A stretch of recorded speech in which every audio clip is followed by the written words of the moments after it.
Please take a moment to listen to this disclosure from the Common Ground podcast. The Common Ground podcast is dedicated to exploring commonality among individuals with diverse perspectives. Our guests may present unique worldviews related to health, psychology, and overall well-being. Please note that the Common Ground podcast does not directly promote or endorse any specific ideas, concepts, or actions discussed during our episodes. Listeners are encouraged to approach the information shared with discernment and to consult with their mental and/or physical health providers before making any changes to their health or wellness practices. The views expressed by guests and hosts are their own and do not directly reflect the opinions of the Common Ground podcast. Your well-being is important, and we advocate for informed decision-making. Thanks for listening. I was actually homeless in Atlanta trying to start a business. I was trying to go legit, but I still had a record, so I wasn't getting hired here in Atlanta. So I was trying to start businesses, which is not easy to start a business. So my business I started, a t-shirt shop back then, wasn't making any money. It wasn't profitable for the first 8 months. But I was putting everything I had into it, but I couldn't afford an apartment, so I was living in my car. But we ended up having a cold winter that year. And I remember specifically wearing 8 pairs of shirts and 4 pairs of pants every night when I went to sleep in the Walmart parking lot. But it would still be freezing. So I used to pray at night, like, please, God, let me make it through the night, because that's how cold I was. I just think that men have been trained that they're exhausted for being punished every time that they show their emotions. And so it's like, what do you do then with the tears that you don't feel allowed to cry? And to Rick's point, anger is a secondary emotion, and we've talked about this on the podcast before. Anger is an easier and less seemingly vulnerable emotion to feel, and it's why it often gets portrayed as the outward-facing emotion. That doesn't mean that it's the root cause. It's kind of like killing branches of a tree that's annoying you. You're not actually addressing the root. You're just addressing some of the things that are more in your face with it. So my question is then how do you process pain when maybe you don't feel like you could, like, what do those conversations look like in a constructive way? Something has to happen to change. Change doesn't happen naturally. Something drastic, normally it takes for change to happen. So I'm always weary of people who claim to have, really big change and not any rock bottom moments. Yeah. Because, how serious is that change? If you haven't gotten to a point where, it's live or die, how well are you changing? Welcome to the Common Ground podcast, where stories connect, perspectives collide, and purpose is found in the middle. Every week, we sit down with unique and inspiring guests that come from all walks of life. People who challenge the status quo, overcome the odds, and live with intentionality. Whether you're driving to work, on your morning walk, or just looking for that spark to ignite your week, you're in the right place. Welcome to the Common Ground podcast with your hosts, John Fletcher and Sydney Curtin. Welcome to another edition of the Common Ground podcast. How is everybody doing today? Yes, it is your boy. It is Philly. I am in the house. We are ready to rock and roll. And of course, I always have my beautiful sidekick, Sydney, with me. How you doing, Sydney? Hanging in there, Philly. How's it going? Usually I'm the one with the hat, and sometimes you're not the one with the hat. Today, you got the hat, and I don't have the hat. I feel like backwards. We swapped. And today, we are joined by the Mystro. We're going to refer to him as Rick for this episode, but you may know him as Mystro. So, welcome, Mystro. What's up? AKA Rick. I'm glad to be here. Yes, awesome. We're glad to have you. So, the way we start off every show is with a dad joke or two, and I got 2 of them for us today. And I was crossing the street when I saw this guy with all his Scrabble tiles spilled out. I walked up to him and asked, "So what's the word on the street?" Pretty good. I liked it. All right. Good one. 2 peanuts were walking down the street. One was assaulted. Nice. Nice. I like those. Oh, boy. Let us know in the comments which dad joke you like better. All right. All right. Yes. So today we are joined by, as I said, Rick Mystro. He is an artist, author, filmmaker, and founder of Innovative Media Atlanta.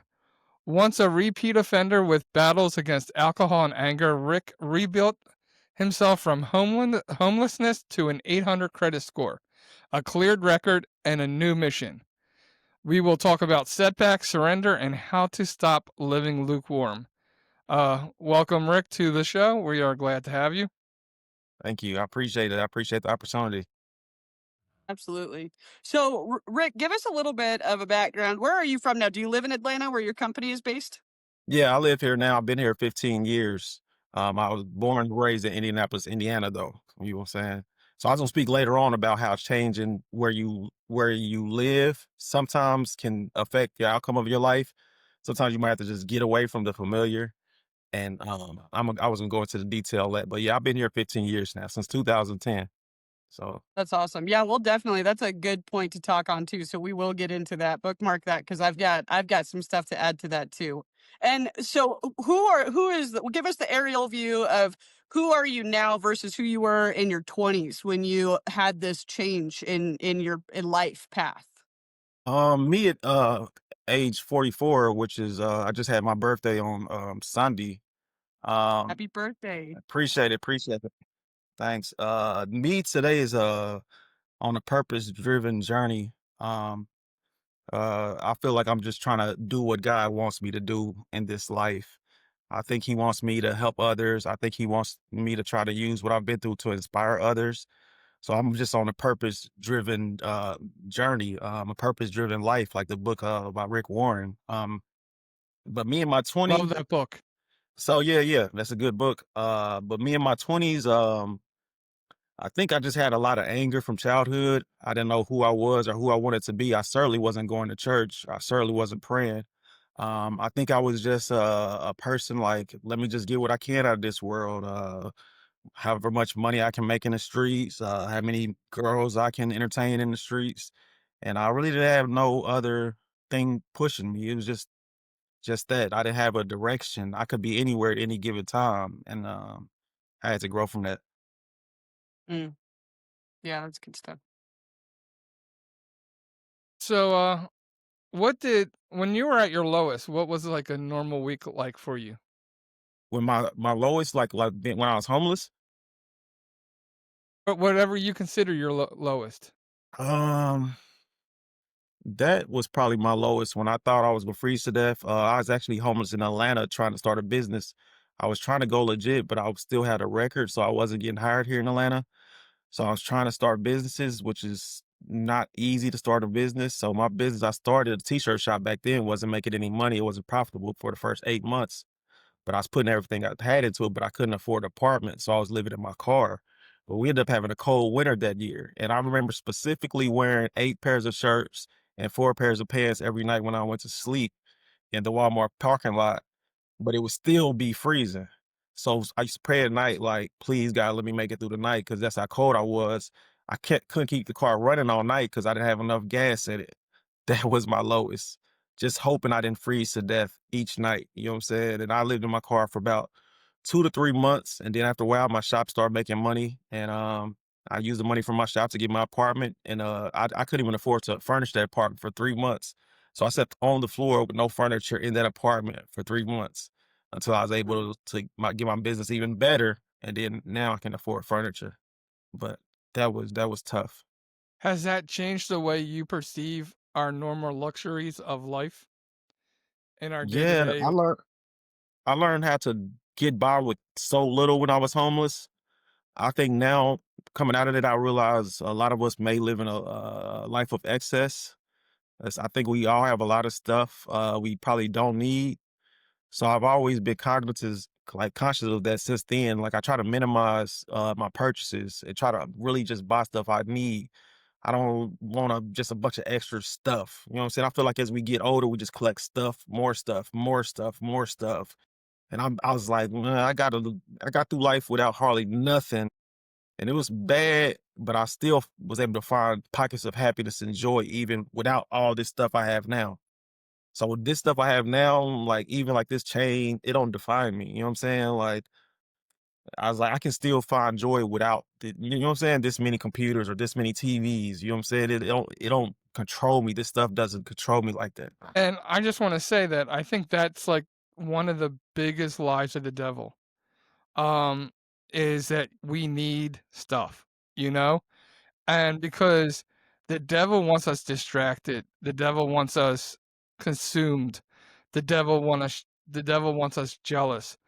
And I loved you talking about being homeless and, wearing 4 pair of pants and, like, I'm trying to think of the other night I felt a little cold and I'm like, "Man," but I wasn't that cold, that I had to, Yeah. put on 4 pair of pants, and it just made me realize, like, how much we take for granted, and not only how much we take for granted, how much we get distracted and how much, like, we have to have the newest iPhone, we have to have the newest, Yeah. pair of sneakers, Right. like like, a pair of Jordans would have made your life easier, like, the money spent on a pair of Jordans could have made your life at that point easier for a whole week, A whole or week. a whole month, Definitely. you Definitely. know? Yep.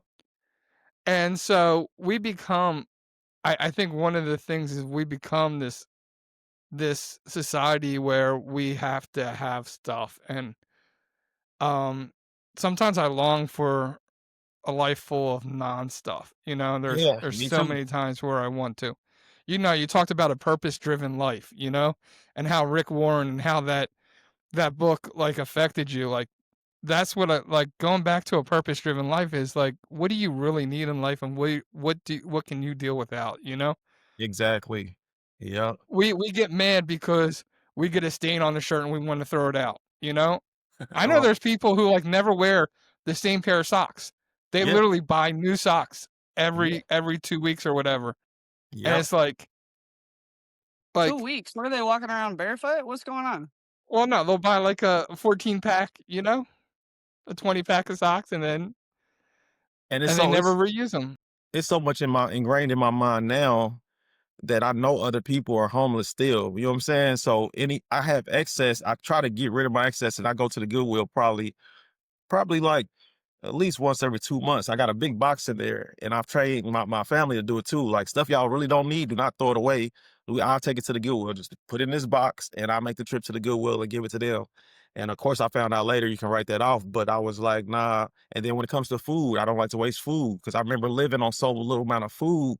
Like I have excess food now. I don't want to just throw it out. I was like, well, let's just try to feed it to an animal or just try to give it to somebody. Like I got some food at the pantry, and a lot of the stuff my family doesn't eat. They just gave us bags of free food, and I was like, "There's like, well, we don't eat stuff. We're kind of on this diets or whatever." So I drove to Kroger and saw a couple going into Kroger to do some grocery shopping, and I gave them all the food that I had in the back of my truck, and they were so happy and so grateful.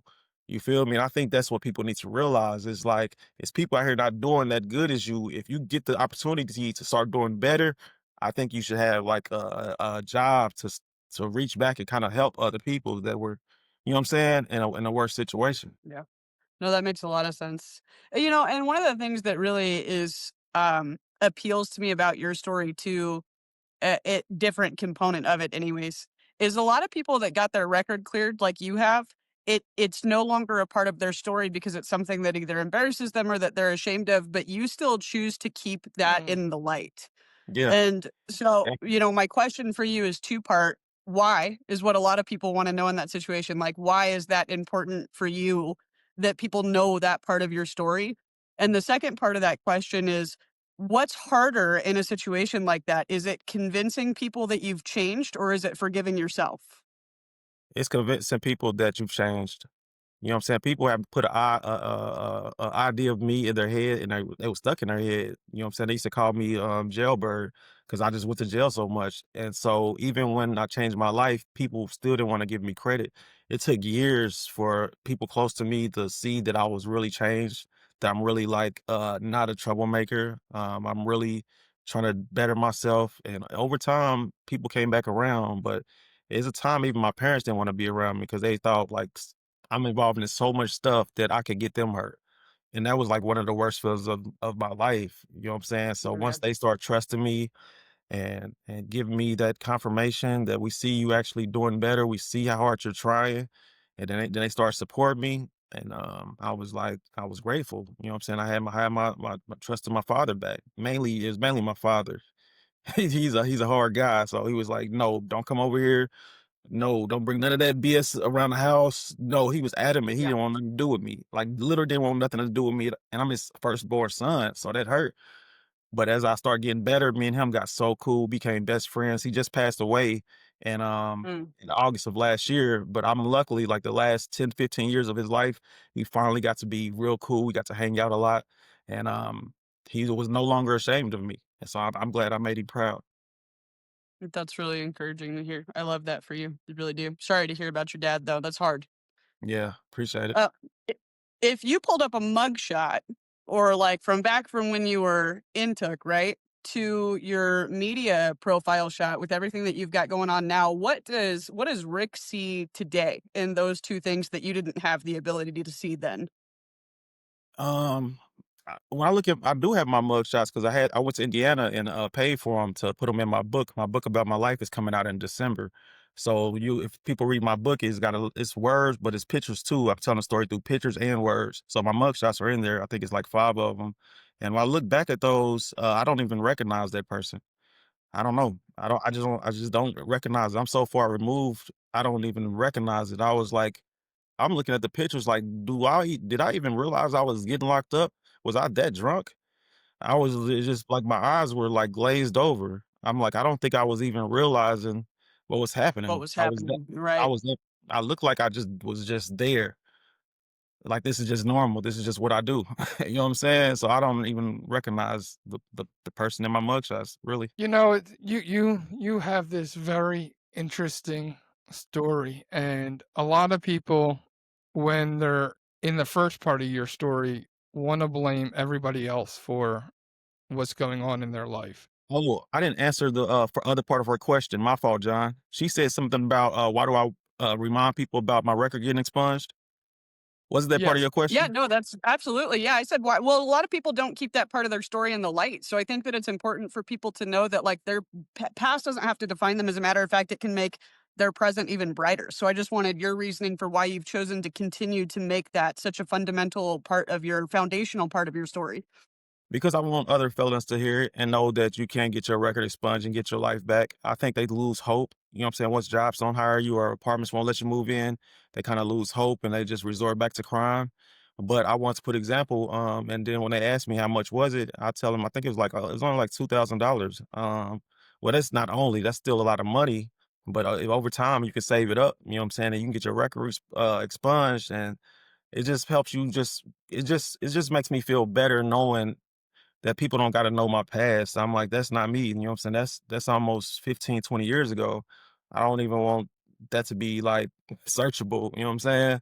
And so I just put it out Right. there so people know, like, you can get your record expunged, you know what I'm saying? And it'll clear your conscience. You just keep it moving. So before I ask my question, I kind of you kind of saying like you don't want people to know your past, but here you are on a podcast talking about it.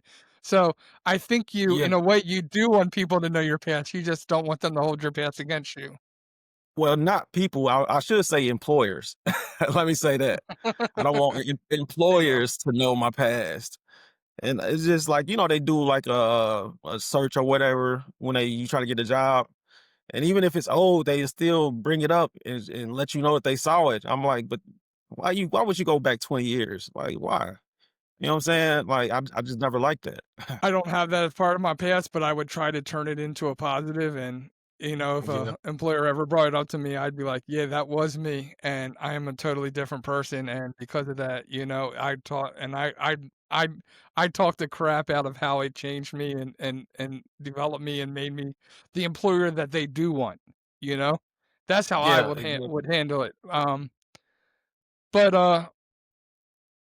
my original question was going to be that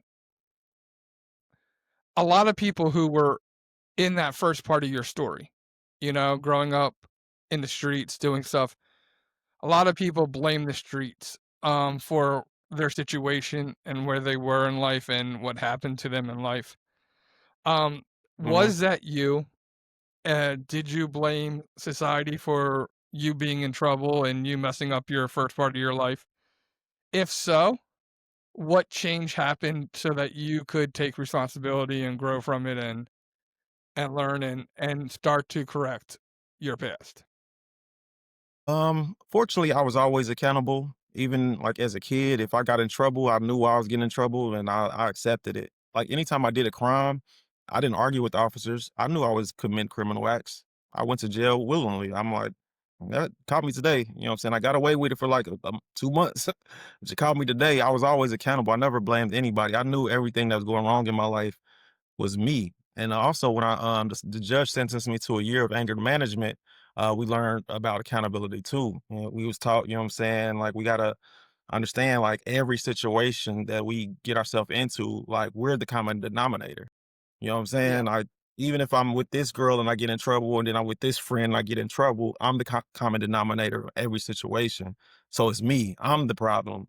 And that's the first step of, you know what I'm saying, getting better. You know what I'm saying? Like the anger management course, I Right. would tell people if you have anger issues, go take those anger management course. They work for me. I don't know if they work for everybody else, but if you get a good teacher, you can learn how to control your anger in a real way.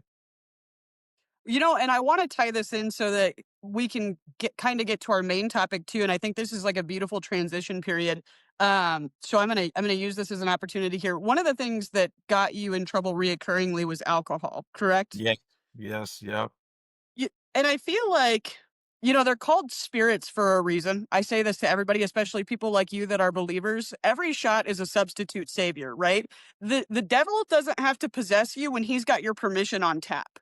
Yep. And I'm just curious, like, what is your perspective on how alcohol was an inhibitor in your progression that kept putting you back in this position of, okay, it's like one step forward, five steps back kind of thing? Yeah, it's like, I don't know. It's like I think the alcohol, they say alcohol brings out whatever emotion you're already feeling. And for some reason, like I just was kind of always angry. So add alcohol to that, and you just out and did what I learned is I needed to stop being like at clubs or at parties with alcohol. I was like, I need to, if I'm a drink, that's what I learned in AA. I was like, I should just drink and stay in the house. That was because that would have saved me so much time and headache. If I was gonna drink, I should have just stayed at home. But you outside, and then you're with a lot of other drunk people at the club too. They're drunk. Little stuff turns to big stuff, and it just explodes. You know what I'm saying? So I don't know. It's just alcohol played a big part of that, and I don't know. It just I guess I was trying to drink away my sorrows or frustration, but over time it just I had to let that go. I couldn't do it anymore. Well, and alcohol too, it just numbs conviction long enough that people mistake silence for peace. It's like Yeah. it drowns out all of that noise. And there's a song, so this is from a song line, but it says you can't drown your demons if they know how to swim. And that's what happens. It's like it's really just a substitute. It's just a band-aid to covering up the bigger problem. And it sounds like for you that bigger problem was like dealing with this unresolved anger. Yeah, that's exactly what it is, and that's exactly what it was, and the crazy part is, at first, I was sneaking, drinks before I went to the anger management class. I mean, before my alcohol class. Like, I would be in the car waiting for class to start, still sipping a little something, you know what I'm saying? And then hiding it with, like, breath mints. I was that far off. So I came to a lot of those classes buzzing, and that's when I knew I probably really had a problem, for real. What was the moment that you realized that you're no longer the bad guy or the repeat offender, but you're still not the hero yet or where you wanna be? Probably when I got divorced in 2014, I realized that I was better, but I wasn't taking the proper steps to really take care of myself in a real way. I was kind of focusing on trying to make my ex-wife happy most of the time, trying to focus on trying to make my son happy, trying to get back kind of cool with my parents, but I didn't take enough time to make myself better. And I knew I had a way to go because once I got divorced and it was just me, as again, just by myself without her and her family and stuff to kind of keep me distracted. All I had was me in Georgia because she moved back to Indiana. So I didn't really know nobody here. So I was just by myself a lot. And that alone time made me start thinking about ways I should better myself. And that started me on a journey of building my credit, paying off all debts, seeing about getting my record expunged. That started that journey when I separated from and got divorced. How did your faith play a role in that? I think just around that time, I had started going back to church. She had went to church with me. I remember 3 times because I was excited each time she decides to come with me, my ex-wife.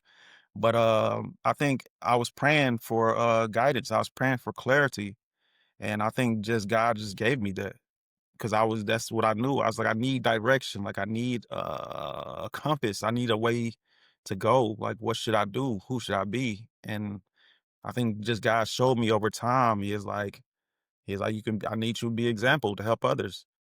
And so I just listened to that voice. You know, earlier you said that winning your dad's approval back was and trust back was very important to you. Yes. Yep. Um, but you first had to win back your approval. When did you decide that you were worth it? So yeah, so basically to answer your question, John, my son made me feel like I was worthwhile. He made me feel like I still had some kind of value, and I'm so thankful that I had a son because I was like, he showed me so much love, and then when he came down that summer, we had such a good time in those 3 weeks together. He just gave me just a lot of love that I needed at that time. So I knew then like I'm worth something. I can do something. I can be something. At least it's just even just for him. Kids are a huge motivating factor. I mean, like, I know that my oldest daughter is absolutely who turns my life around. She's why I'm a published author. She's why I'm a lot of things that I am today. And one of the other things that I had to come to realize, and I'm curious what your part of this journey looked like, was that anything that is a gift from God is not a reason for my own self worth because she was her own human, right? My kids are all Yes. their own little being and that I am a child of the living God. And it wasn't until I really found my identity in Christ that I was Hmm. able to detach from some of the fear and anger and other things that I just hadn't really fully dealt with even after becoming a mom. So, how does your Right. identity in Christ and how does your faith play a role in what that transition period in your life looked like? Transitioning from what you mean, like not being a father to being a father? Well, no, more so just like like the criminal record and being homeless to the successful entrepreneur and author and Oh, motivator and business owner that you are today. my faith basically really just inspired it because a lot of people wrote me off, but it just showed me that God is still in the miracle working business. You know what I'm saying? Yeah. Mm. So, it was like that, and then I told my story at church, and I knew it was something when I told my story. I didn't go into so much details I'm going in now, but I gave them a short version of where I've been through at the church I had started going to, and everybody in the church cried for me. The pastor came and hugged me, and then I walked back to my seat and everybody clapped. Like the whole church was clapping for me. And I was like, and then they came up to me talking to me after church and they was like, thanks for your testimony. You inspired us. And like my son needed to hear that. My daughter needed to hear that. And I was like, that's when I knew everything was about to change. Cause That's it was a fantastic. definite reaction from the whole church. What does redemption look like to you? Redemption, to me, it looks like, well, I would say for me, I felt like I did a lot of bad things to people when I was drunk and in my 20s. So redemption for me is doing more right to cover up those wrongs. I feel like I feel like I deserve some of the bad karma I got because I did a lot of bad things. So it's like now I almost feel like I'm trying to do good things to bring my karma back to manifest more good things. I feel like I paid my debt. I went through a lot and I came out on the other side. And so I'm on the road to redemption. I think I'm getting pretty close to feeling all the way redeemed. But if something bad happens to me still to this day, I'll be like, I did so much crazy stuff in my 20s. I probably deserve that. I just let it, it Mhm. just stuff happens. You know what I'm saying? We still got even bad stuff still happens to good people. So you just got to keep it moving and know who you are and know that God will bring you through it. Tell us a little bit too about like our topic is from setbacks to success, right? And one of the things that we've talked about is how because it's not like you were the worst of the criminals out there, right? Like there's always something more that could be done. And you even said yourself that you still really had that accountability piece pretty deeply rooted in you. So where do you feel like in your life you were living in that like lukewarm state where you weren't all hot and you weren't all cold? What did that look like in application before this big transition to the businesses and your faith and being a father and husband? Well, the fact that I decided to get married at 27 shocked everybody because that was the beginning where I was like, I wanted to start changing. And I was like, I don't want to be running around the street with these different women. I was like, I want to be just with one person and try to build something real.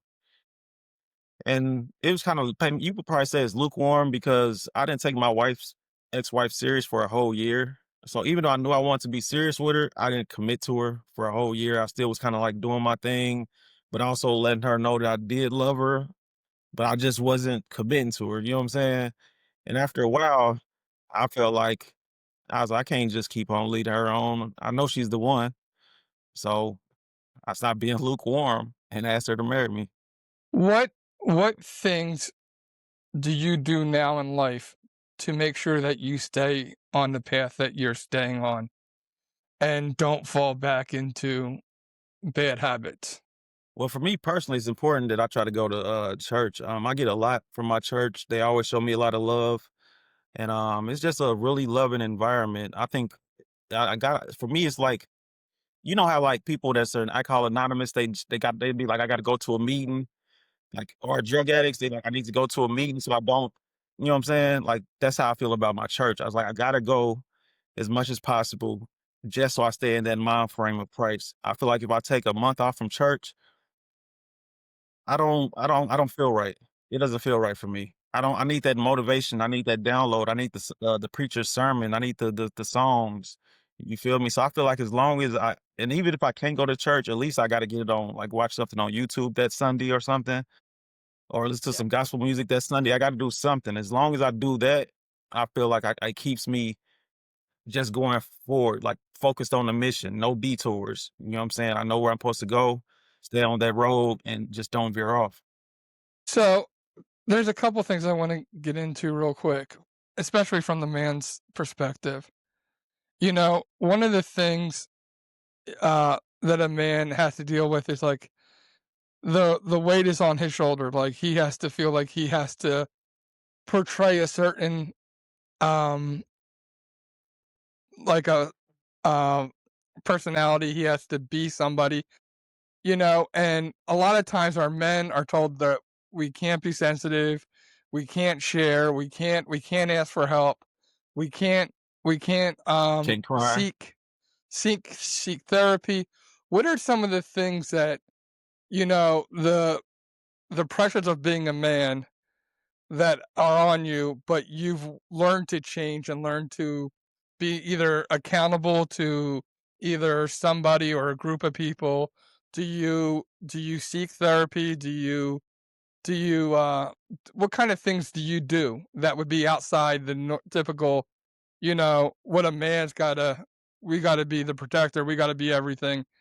What kind of things do you do that has changed from now from what it used to be because of this whole development in your story? Well, I choose to be more vulnerable with my because now I have a 3 year old and her mother's a excellent mother. We co-parent very well.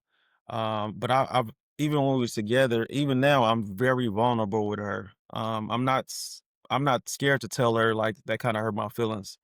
And I don't even just wouldn't even say it to her, like even friends, I learned to tell them like, man, you know, the way you was talking to me kind of, I know we cool, but that kind of rubbed me the wrong way. I'm not scared to just show my emotions. And I found out some women don't like that. And I'm like, well, I can't help it. I'm not holding nothing in no more because what you can't heal what you don't reveal.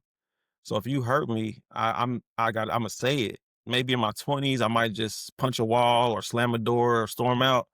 But now I'm like, yeah, that kinda hurt, you know what I'm saying? And I let them know. I'm like, I'm not scared to be vulnerable. I think it's power in that as men, and we should cry. We should be able to cry without being seen as soft just because 'cause we're crying. I held a lot of tears in, and it probably just turned into rage because I didn't cry for the fact that my father wasn't talking to me and stuff like that, you know what I'm saying? I just held it in, but I'll be telling people now let all your emotions out. Do not hold it in because it just builds up. And that's what happened to me in my 20s. I felt like my emotions from a kid built up so long that it just became rage when it did come out, it came out too much anger. You know what I'm saying? So I think Mm-mm. then we got to learn to be vulnerable. And if the woman that you with doesn't like you being vulnerable and talking about your emotions, for me, she's not the woman for me. I just want to like, because you guys are the two men here, and I don't think that men are emotionless. I just think that men have been trained that they're exhausted for being punished every time that they show their emotions. And so it's like, what do you do then with the tears that you don't feel allowed to cry? And to Rick's point, anger See, is a secondary emotion. And we've talked about this on the podcast before. Anger is an easier and less seemingly vulnerable emotion to feel. And it's why it often gets portrayed as the outward facing emotion. That doesn't mean that it's the root cause. It's kind of like killing branches of a tree that's annoying you. You're not actually addressing the root. You're just addressing some of the things that are more in your face with it. So my question is exactly. then how do you process pain when maybe you don't feel like you could, like, what do those conversations look like in a constructive way? You asking me or John? Both of you. You can go first, Rick. So you said what does it look like when I'm trying to process that pain? Yeah, I mean, like, how do you process that pain without punching it or drinking it or running from it? When in society, men has conditioned a lot of men to believe that showing emotion is weakness. And I'm with you. My position is that it's not. But what do those conversations look like constructively so that it's not just emotional vomit on the person that you're having these conversations with? I don't know. I think even that might be rooted in my faith. You know what I'm saying? Because I know the mission that I'm on. So when I feel myself getting angry, I can I can talk to God and I can really just give it to God. I don't even got to hold on to the anger. I'd be like, this is kind of triggering me. God, you just deal with this. I'm not about to deal with this. You deal with this and show me the way, because I'm not about to be angry today because I'm too blessed. I'm way too blessed come from like from where I'm from and what I've been through. I'm too blessed to be angry in it like that anymore. So I just give it to God. So let me add to that too, because John, I think that this is like maybe even a better way because being from a position of faith, men are still expected to be the foundation of the household, even from a biblical perspective. So I know that some people are going to be in the comments here like, no, these relationships are supposed to be 50-50. Yes, they are. Like, you are supposed to lean on your spouse for these things, but like, God has ordained a certain marital structure. So in relationships like that, marriages and things of that nature, how do you stay dependable even when you don't feel stable? Just be honest. Honesty is key. That's why I tell my daughter's mother, like, everything is a conversation, big or small. We could talk about it. Like, say, like the rent is coming up and I'm short. I'm gonna tell her, like, yo, we got 3 days. It's 3 days left, and I'm like $200 short on the rent. We got to figure something out. I wouldn't hide it. You know what I'm saying? I was like, she needs to know that what I'm going through. So if I just held it in and then I'm stressed over the rent and don't tell her, and she say something wrong or do something wrong, I might snap because I'm in a stressful mood. But if she knows that I'm in a stressful mood already because she knows what I'm dealing with, then it makes it better if that makes sense. She know Yeah. why I'm stressed, why I'm because I'm like I had to tell her like, yo, we got to figure something out and get through this. I think just be honest. Just be honest with your feelings. Tell whoever, like, this is what I'm going through. This is why I'm acting like this. Some people just close themselves off and they won't talk to you instead of just telling you, like, I'm hurting right now. You just won't hear from them for like 2 months. And then they pop back up and I'll be like, where was you at? Like, and then they'll tell me then, I'm like, you could have told me that 2 months ago. You didn't have to disappear out of my life. You could have just told me you're going through some things and I would have gave you your space. It's Hmm. different for different people. Yes. John, what about you?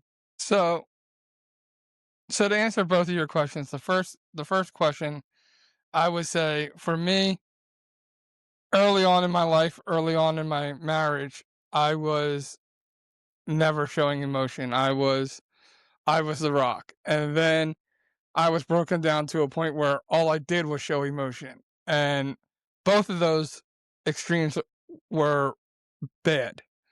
What I learned is there's got to be that medium. It's there's points where I got to be the rock. There's points where I need to be vulnerable, and with that, the real goal was showing my daughters what type of man to look up to. Yes. And and unfortunately, they don't remember The Rock. They remember a lot of the other part because they were at a certain age Right. at that point, and my life was being destroyed. I think now they get to see that balance, and they get to see more of what a healthier man would be. What was the second part of the It question was again? how Because do I you had the remain, answer. how do you stay, yeah, how do you stay dependable when everything feels unstable? Yeah, and my response to that was that's why it's so important to pick the right partner. Um, because I agree with what Rick said, but for that to work, for what Rick said to work, he has to have a partner that can handle that. Some women only want the guy who's going to be a rock, Yep. and if you try to show any emotion, um, it's not going to fly. There's some women who only want the emotion, they don't want the rock, and that's not going to fly. So you need to the relationships that you surround yourself with need to, I would say, be healthy, because both of those women aren't going to be healthy for you. If they want you to be a rock and you're never going to be vulnerable, that's not a healthy relationship. If you're only going to be vulnerable and not be a rock, that's not a healthy relationship. And that normally means they want to be the rock, and they want to control over you. You need to make sure you're in a healthy relationship. Mhm. And that needs to be figured out, because if you surround yourself with unhealthy people who want to use you for different things, it's never going to work. I agree. I agree. It's finding the right partner is just so important. That's why I think I lucked up. You know what I'm saying? My daughter's mother, she has a high emotional IQ. You know what I'm saying?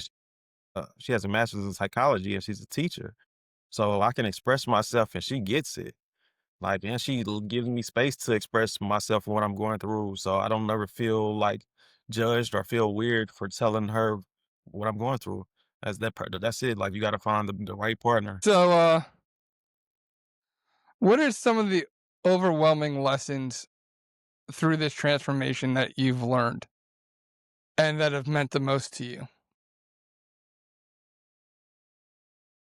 The main thing for me is it's God doesn't dwell in confusion. I feel like a lot Mm. of relationships I had in my 20s, even though they say they were my friends, they knew I had talent for rapping and other things, but they never pushed me to be great. And I used to wonder about them. They would do little stuff that I didn't understand. I was like, make me question our friendship a lot. And what I learned later in life, that God doesn't dwell in the midst of confusion. So now if I'm in a situation that I'm looking like these dots are not adding up, this person is saying this, but their actions is not saying that, then I know that whole situation is probably not of God and it's not for me. That's how I looked at it. I don't want to be in a situation where I got to keep figuring this person out. Like, what are they really thinking? No, and I also don't force relationships. If I'm trying to do some business with somebody and it's like keep hitting like roadblocks or snags, I'd be like, I think that's God telling me that this business partnership is not the one for me. I think when it's meant to be, the connection is more genuine. Just like me and your Mm. connection for this common ground. You know what I'm saying? I didn't have to force you to talk to me. You was already on the same wavelength I was. And that's what I look for now. I don't force it. I just end up meeting people like you who just be on the same wavelength as me, and we do what we got to do. And I got one final question, and I'll leave it up to Sydney if she has one more question after that. But if you could go back to any younger self of you, Hmm. what time period would you go back to, and what would you say to yourself? Probably go back to when I was 19 and my father kicked me out. I remember his words were, "If you don't like it, get out." And me and him had been butting heads because I was 19, 18. I started thinking I know everything, of like most teenagers. Um, I would tell myself to listen to your father. He was Mm. right. He was pretty much right about everything. I was wrong. I was all the way wrong, but I thought I knew everything. But I didn't know nothing, man. I didn't know nothing. I tell Okay. my 19-year-old self, like, stay living at home, stay good graces with your father. Listen to what he's saying. He's been through more than you. Just Right. listen to him. For Live real. life. We've all been there. Key takeaways. All right, so this is our key takeaway segment. So me and Sydney are going to give us our key takeaway from the conversation, and then we'll give you an opportunity to give your mic drop moment. So for me, it comes back to faith. Real transformation. I think has those two components. Well, maybe actually three components. It has hitting your rock bottom. It has because you need to be able, like, something has to happen to change. Change doesn't happen naturally. Something drastic normally it takes for change to happen. So I'm always weary of people who claim to have really big change and not any rock bottom moments, Yeah. because how serious is that change if you haven't gotten to a point where it's live or die. Mm-hmm. How well are you changing? Exactly. Yeah. And that second is finding value. And once you decide to change, you got to decide that your life is valuable enough and you're worth it, and there's something to live for. There's something to change for. And then Yeah. thirdly is, who do you change for? And that is where I'm going to bring in the faith aspect. I don't think that true transformation can happen without faith, because even if you find value in yourself, how are you finding value in life? And you started off the whole conversation talking about the purpose driven life. Mm-hmm. That, and so you know did you have a rock bottom moment? Did you have the I'm worth it moment, and did you have your come to Jesus moment? Because I think there are three key things in transformation, and if those three things happen, I think anything is possible. Facts. Mm. Me too. I really like that key takeaway going into mine because of the name of our show. So I want to piggyback off of what you said and then say mine. I think that a lot of people look for some pivotal, like, come to Jesus moment in order for them to justify change, that they need something so extreme for them to happen to hit that rock bottom that it justifies the change in their life that they've been explaining away. I would argue that the devil doesn't need to completely break you. He just needs to distract you from the kingdom long enough that you never made that life altering decision to give your life to Jesus. So if you're listening to this and you haven't had a story as extreme as Rick's or mine or John's, and you just feel caught in this lukewarm state, that is still a call to surrender. And setbacks don't mean that God has abandoned you. It means that he's still building you. I think that that's what this episode shows us, is that rock bottom is really just the foundation on where your character gets built. And it doesn't have to Yep. be something so extreme as what Rick's gone through or what I've gone through or what John's gone through. It can be whatever it was that took you to your knees and you said, I can't do this. And you don't have to Yeah. justify away the significance of that event based on the fact that other people go through more, quote unquote, is what I just want to add to that. But, you know, every setback, ultimately, regardless of what it is an invitation for surrender. And Yeah. I guess, God doesn't recycle stories, he redeems them. So even when your past might explain you, it might explain, and that's the beautiful part about your story, is that it explains who you are today, and it makes your story more profound in the sense that it's like that he went from this to this. But your past, even though it explains you, doesn't define you. And I think that's the really beautiful key takeaway here, is that people need to understand is that your past doesn't define you. Your relationship, your savior does. Facts. I like that. I'll just piggyback off what you said. I think that's a great takeaway. The past doesn't Yeah, define give us you. your mic drop And moment. Give us your key takeaway, Rick. yeah, that's my key. Well, your past doesn't define you, but also, like John was saying, like it's like a trial by fire. Sometimes God will take you through that just so he can show you his greatness. You know what I'm saying? I think I went through all that stuff for a reason. I think maybe God picked me to go through that because He knew He was gonna give me the tools to get through it. You feel me? So I tell people like, just because you messed up your life don't mean you should give up. If you still have a good heart and want to be a good person, no matter what odds are against you, you can come back. You can bounce back. You got to be focused and you got to be vigilant. And maybe you might need some faith. I don't understand how a lot of people get through life without faith or without God. It's so much Yeah, easier for me to get through things. And I'm like, how are y'all living without this? But that's just true. me. But it's always a way to come back from anything. You can never just I Hmm. don't want nobody to feel like they should just throw themselves away. I know a lot I was a suicidal teen when I was 17. When I was having one of my episodes getting drunk, depressed after depressed after my divorce. I went to commit suicide again. So I've been to the dark place. You feel me? But it's it's not permanent. And I wish I could go back to tell that sad version of myself, like, if you keep living, your life is gonna get so much better. But you don't know when you're in it that like the world you want is just right around the corner. It's gonna take a little while to get there, but it's out there for you. And Hmm. you just gotta push through, get through the dark times, get through the hard times, and create the life that you want. You know what I'm saying? You can build it. It might take you 5 years, it might take you 10 years, but it can be done. I just don't want people to give up. And that was an awesome key takeaway. And yeah, I'm so glad about that. And that's a great way to sum up stuff. So that's going to bring us to our final. Before I do that, sorry. This is where we ask our audience to give us your takeaway or comment on the episode. Tell us what stood out to you, what didn't stand out to you. We always enjoy looking at your comments, reading your comments, and please let us know. Maybe you have a situation like Rick and you've had a big transformation. Share that down below. You don't know who that it can affect. All your Hmm. comments, all your takeaways are gladly appreciated.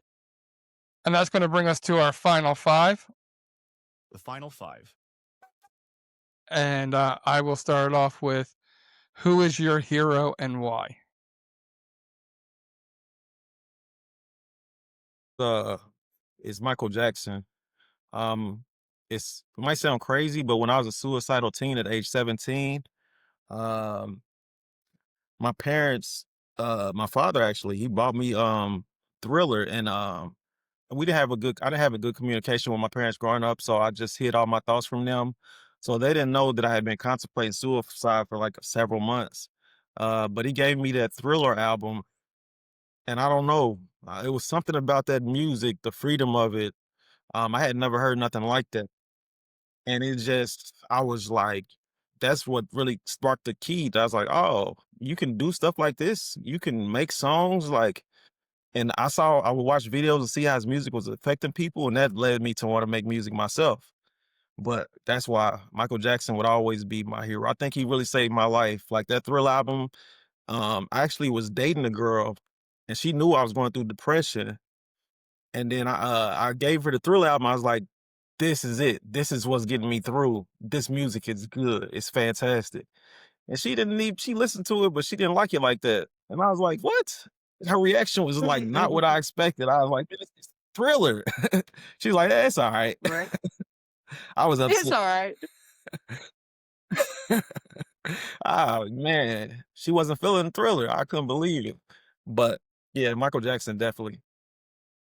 Love it. You know, Uh, I first saw Thriller on VHS. Yeah. Yep. Back in the day. crazy. Yep, because I had the Thriller cassette. He bought me the cassette of Michael Jackson Thriller on cassette for Christmas. Man, that What's a seems so cassette? long ago. I'm just kidding. I know you're I'm not just serious. kidding. I'm about I to just, say, I just wanted to see I just wanted to see what you that guys would face was say. so straight. No, I'm You not did that that young. with a straight face. You did, did that? Oh boy. Second question for you is going to be, if you could talk to somebody who was one drink away from losing everything, say that it was going to be the night that they committed the crime that landed their life completely upside down, what's the truth that you would want to give them right now? They were about to do something to throw their life away. Is that what you're saying? If they were one, I said one drink away. If you could talk to somebody who was one drink away from losing everything, what is one truth that you would want them to have?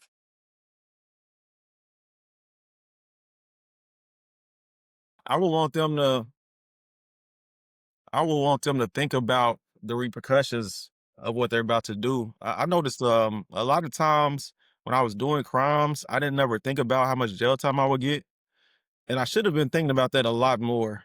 Cause I feel like if I would have thought about the jail time I would get and what it would do to my family and my life, I probably wouldn't have did some of those things. Cause you can look up like if you know you're doing a robbery, you can look up and see how many years you'll get if you do this.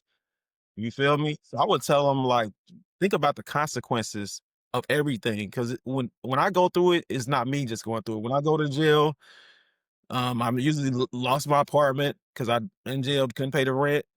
My mother's worried, my father's worried, so my friends are like worried.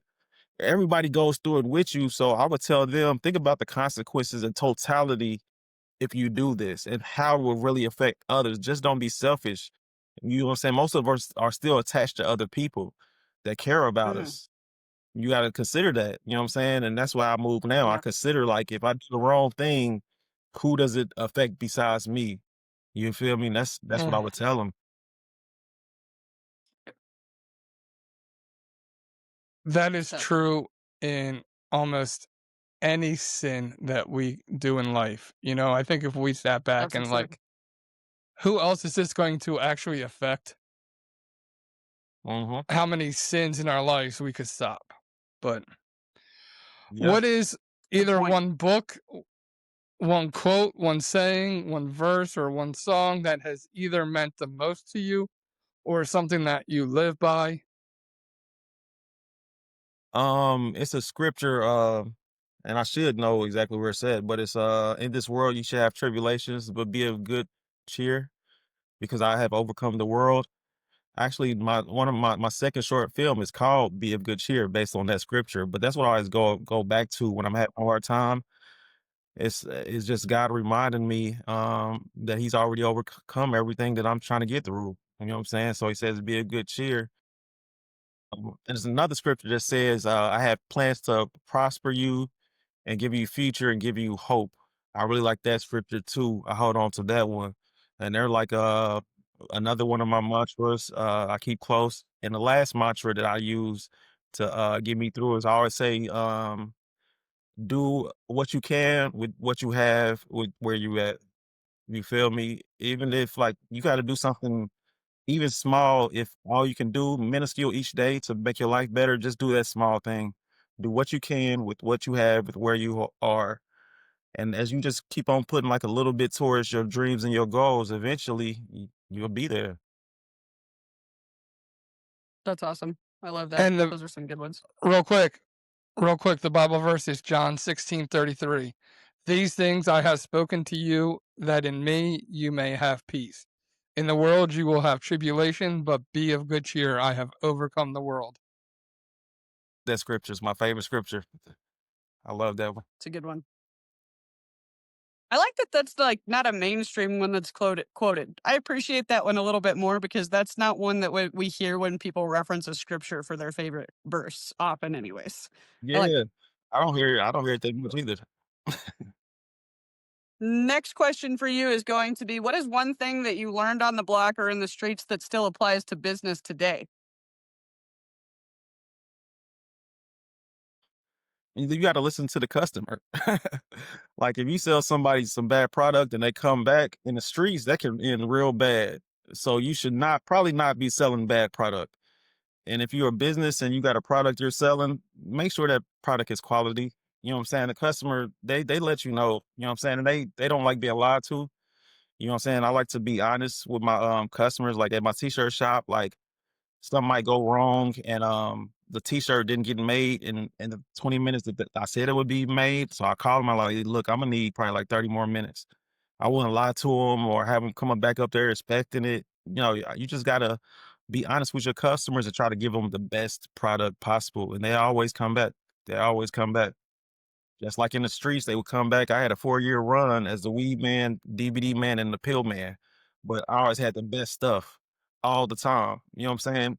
Same in business with videography. I try to get the best quality, the best turnaround times, the best communication, good product, and they hire me again. They hire me for another one. You know what I'm saying? And it applies to both. And now he's got the best savior. Yep. Hey, Exactly. Exactly. Tapped in all the way. And bringing my daughter along to it, like she loves going to church. She's excited every Sunday. So I'm just happy, you know what I'm saying, that she's loving it and we get to share that experience. Awesome. awesome. And the final question of the final 5 is, who is one person you would like to sit down and have a conversation and a coffee with, living or dead? Hmm. Living or dead that I would have a coffee with? Probably Michael Jackson. Yeah. I think he really Fair enough. cared about other people. He just really, I feel like he really cared about the world, other people in a way that a lot of artists I don't feel like they do. And like in my music, it's healing in my music actually. If people actually listen to it, it's a lot of healing there. It's a lot of motivation there. It's a lot of inspiration there. And I think that's what Michael Jackson did. And I think that's why he was so successful. You could tell by some of the songs, a lot of the songs, you could tell he really cared about the world. You know what I'm saying? He wasn't a selfish person.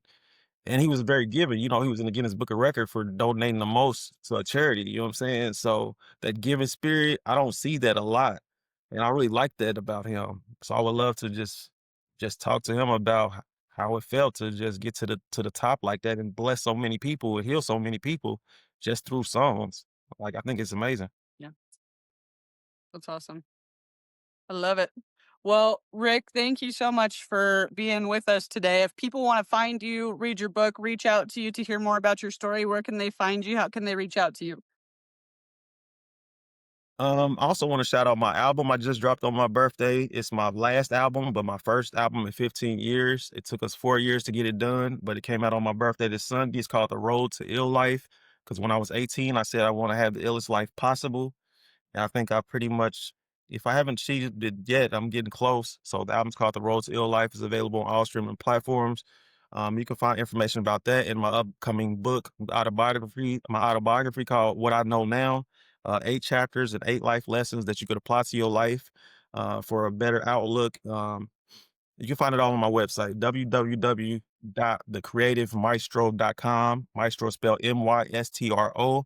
So yeah, go to thecreativemystro.com and check out the music, and hopefully you get to check out my book when it comes out. And actually, I'm trying to put it out on Christmas Day. You know what I'm saying? It's my present Very cool. to the world, just like my album was a present to the world on my birthday. So That's that's what awesome. I'm here We for. will be dropping those links too in the comments too, so make sure you go below. We'll make sure that that is attached to this episode. Appreciate it. Yeah, Appreciate it. and thank you, Rick. We really appreciate having you on here, and you have a Yeah, great it's fun. story, and you have a great thing to share with people. So I really hope they reach out and get in contact with you and connect with you. And I Yeah. see great things for you in store. Remember, when we take the time to hear someone's story, it gives us opportunity to find common ground. Thank you again, Rick, for being our guest today. For Sydney and I, it has been our pleasure to be your host, and you are listening to the Common Ground Podcast. Good night and God bless. Deuces. And that's it for today's episode of the Common Ground Podcast. We hope you're leaving with a little more perspective, a little more purpose, and a whole lot more inspiration. So thank you for joining us today. We appreciate it. Thank you to our special guest. If today's conversation moved you, encouraged you, or challenged you in any way, don't keep it to yourself. Share it, rate it, leave us a review. Your support helps us reach more people who need to find their own common ground. So for John Fletcher and Sydney Curtin, we'll see you right here next week, same time, same place on the Common Ground Podcast.